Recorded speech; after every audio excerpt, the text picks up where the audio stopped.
എല്ലാവർക്കും നമ്മുടെ പുതിയ വീഡിയോയിലേക്ക് സ്വാഗതം. നമ്മുടെ ഇന്നത്തെ വീഡിയോയിൽ റെയിൽവേയിൽ ലേറ്റസ്റ്റ് ആയിട്ട് വന്നിട്ടുള്ള അവസരങ്ങളെ പറ്റിയാണ് പറയുന്നത്.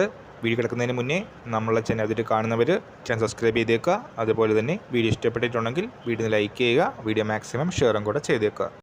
അപ്പോൾ ഏജ് ലിമിറ്റ് വരുന്നത് 18 വയസ്സ് മുതൽ 30 വയസ്സ് വരെയാണ്. SST വിഭാഗത്തിന് 5 വർഷത്തെയും OBC വിഭാഗത്തിന് 3 വർഷത്തെയും പ്രായത്തിൽ ഇളവ് ലഭിക്കുന്നതാണ്. ജൂലൈ 28 വരെ അപ്ലൈ ചെയ്യാനായിട്ട് അവസരമുണ്ട്.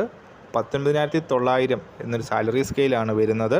അപ്പോൾ കമ്പ്യൂട്ടർ ബേസ്ഡ് ടെസ്റ്റ് ഉണ്ടാവും. അതിനുശേഷം ഡോക്യുമെൻറ്റ് വെരിഫിക്കേഷൻ, മെഡിക്കൽ എക്സാമിനേഷൻ, ഇത്രേൻ്റെ ബേസിലായിരിക്കും സെലക്ഷൻ നടക്കുന്നത്. ടോട്ടൽ 6,238 വേക്കൻസീസാണ് വന്നിരിക്കുന്നത്. അതിൽ തന്നെ ടെക്നീഷ്യൻ ഗ്രേഡ് 3ക്ക് മാത്രമായിട്ട് 6,055 ഒഴിവുകൾ വന്നിട്ടുണ്ട്. മിനിമം SLC ആണ് വിദ്യാഭ്യാസ യോഗ്യതയായിട്ട് വരുന്നത്. SLCയോടൊപ്പം റിലേറ്റഡ് ട്രേഡിലുള്ള ITIയും ആവശ്യമാണ്. RRBയുടെ വെബ്സൈറ്റിൽ നോട്ടിഫിക്കേഷൻ്റെ പൂർണ്ണരൂപം അവൈലബിൾ ആണ്. സോ ക്വാളിഫിക്കേഷൻ ഉള്ളവർ RRB വെബ്സൈറ്റ് ചെക്ക് ചെയ്യുക.